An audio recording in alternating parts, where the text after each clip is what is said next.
Welcome to 108 news Telugu బులెటిన్ల ముందుగా headlines. Telugu వారందరికీ ఉగాది శుభాకాంక్షలు తెలిపిన చంద్రబాబు నాయుడు.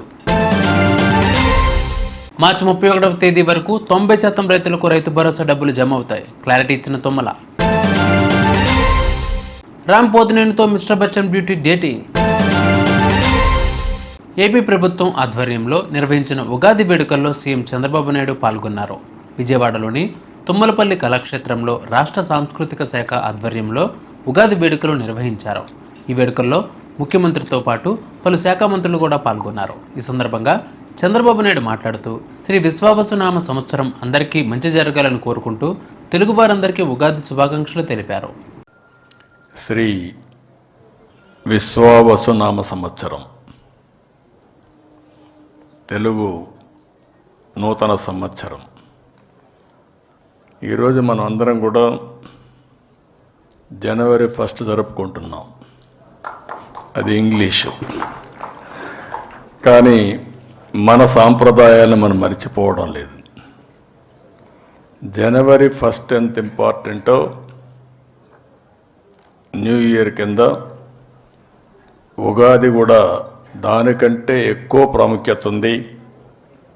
ఈరోజు మన సాంప్రదాయం చాలా గొప్పది. జనవరి 1కి మనం హ్యాపీ న్యూ ఇయర్ చెప్పుకుంటాం. తెలుగు నూతన సంవత్సరం రోజున మీరు చూస్తే మన సాంప్రదాయాలన్నీ ఉట్టిపడే విధంగా ఉగాది పచ్చడితో ప్రారంభిస్తాం. ఇప్పుడు కూడా మనందరం ఉగాది పచ్చడి తిన్నాం. దీంతో మనం మెంటల్గా ప్రిపేర్ అయిపోతున్నాం. కష్టాలుంటాయి, సుఖాలుంటాయి, అదృష్టాలు కలిసి వస్తాయి, సమ్టైమ్స్ దురదృష్టం కూడా వెంటాడుతుంది. అన్నింటినీ తట్టుకుని నిలబడడం చాలా అవసరమని మనకు మన పెద్దల నుంచి వచ్చినటువంటి వారసత్వ సంపద ఇది. అది వచ్చినప్పుడు చాలామంది కూడా దాన్ని ధైర్యంగా ఎదుర్కొనే శక్తి వస్తుంది. వేరే వాళ్లకు లేనటువంటి ఒక సంపన్నమైన వారసత్వం ఇదని చెప్పి కూడా నేను మీకు తెలియజేస్తున్నా. ఈ సందర్భంగా మన రాష్ట్రంలో, మన దేశంలో, విదేశాల్లో ఉండే తెలుగు వారందరికీ మీ అందరి తరపున ఉగాది శుభాకాంక్షలు తెలియజేస్తున్నా. ఈ ఉగాది ప్రతి ఒక్కరి జీవితాల్లో ఒక నూతనమైనటువంటి ఉత్సాహాన్ని కాకుండా ఒక మంచి భవిష్యత్తును ఇవ్వాల్సిందిగా భగవంతుని ప్రార్థిస్తున్నా. రాష్ట్ర ప్రభుత్వం 4 ఎకరాల వరకు భూమి ఉన్న రైతులకు రైతు భరోసా నిధులను జమ చేసింది. ఎకరాకు 6,000 చొప్పున అన్నదాతల అకౌంట్లలో వేసింది. మిగిలిన రైతులకు కూడా 2 రోజుల్లో నిధులు జమ చేస్తామని వ్యవసాయ శాఖ మంత్రి తుమ్మల నాగేశ్వరరావు తెలిపారు. 90% రైతుల ఖాతాల్లో నిధులు జమ చేశామని ఆయన వివరించారు. 4 ఎకరాల వరకు భూమి ఉన్న రైతులకు ఖాతాల్లో ఇప్పటికే ప్రభుత్వం రైతు భరోసా జమ చేసింది. మంగళవారం 3.33 లక్షల ఎకరాలకు గాను 1.06 లక్షల మంది రైతుల ఖాతాల్లో 199.99 కోట్ల నిధులను జమ చేసింది. అప్పటి వరకు 54.74 లక్షల మంది రైతుల ఖాతాల్లో 4,666.60 కోట్ల మేరకు నిధులు జమ అయ్యాయి. కాగా 5 ఎకరాల్లోపు భూమి ఉన్న వారికి మాత్రమే నిధులు జమ చేయనున్నట్టు తెలుస్తోంది. రైతు భరోసా రేపు ఎల్లుంట్లో 90% వరకు వెళ్తాయి.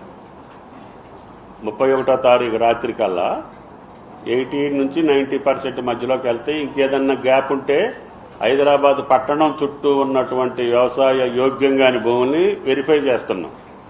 అంటే వ్యవసాయం చేయకుండా 20-30 ఏళ్ళుగా పడావు పడ్డది కానీ ఆయన పేరు మీద ఉంది. అది కూడా ఓఆర్ఆర్ లోపల అవి ఆగితే ఆగుతాయి. కానీ వ్యవసాయం చేసిన ప్రతి ఎకరానికి కూడా పైసలు పడిపోతాయి 12,000 చొప్పున.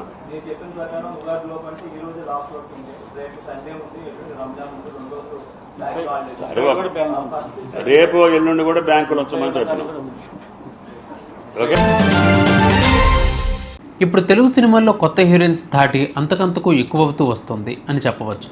ఇలా గడిచిన 4 ఏళ్లలోనే చాలామంది కొత్త బ్యూటీస్ తెలుగు సహా ఇతర భాషల నుంచి కూడా వచ్చేశారు. ఇంతేనా, ఇంకొందరైతే తమ ఎంట్రీ ఫ్లాప్ ఇచ్చినప్పటికీ ఇప్పటికే మంచి ఆఫర్స్తో కొనసాగుతున్నారు. మరి అలా తెలుగు సినిమాల్లో మంచి ఆదరణతో కొనసాగుతున్న యువ హీరోయిన్ సెన్సేషనల్ బ్యూటీ శ్రీలీల టాప్లో కొనసాగుతుంది. ఇక తనతో పాటుగా గత ఏడాది తన మొదటి సినిమాకే యువకుల హృదయాలు కొల్లగొట్టిన యువ బ్యూటీ భాగ్యశ్రీ బోర్సే కూడా ఒక ఆమె అని చెప్పవచ్చు. మాస్ మహారాజా రవితేజ హీరోగా నటించిన మిస్టర్ బచ్చన్తో తెలుగు సినిమా ఎంట్రీ ఇచ్చింది. కానీ ఈ సినిమా భారీ డిజాస్టర్ అయింది. కాగా ఇంత ఫ్లాప్ అయినప్పటికీ కూడా ఆ సినిమా తర్వాత క్రేజీ ఆఫర్స్ ఆమెను అందుకుంది. అయితే ఇప్పుడు ఆ బ్యూటీ యువ హీరో రామ్ పోతినేనితో ఓ సినిమా చేస్తున్న సంగతి తెలిసిందే. కాగా ఈ సినిమా కోసం అభిమానులు కూడా ఎగ్జైటెడ్గా ఉన్నారు. కానీ ఈ సినిమా చేస్తున్న సమయంలోనే రామ్ మరియు భాగ్యశ్రీలు డేటింగ్లో ఉన్నట్లుగా పలు పుకార్లు మొదలయ్యాయి.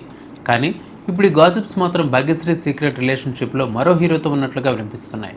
అదేమిటనేది ఆమె చెప్తే కానీ మనకు తెలియదు. చూసారుగా ఇవి వాళ్ళ అప్డేట్స్. మరిన్ని అప్డేట్స్తో మరి మేము ముందుకు వస్తాను. అందరికీ వాచింగ్ 108 న్యూస్ తెలుగు.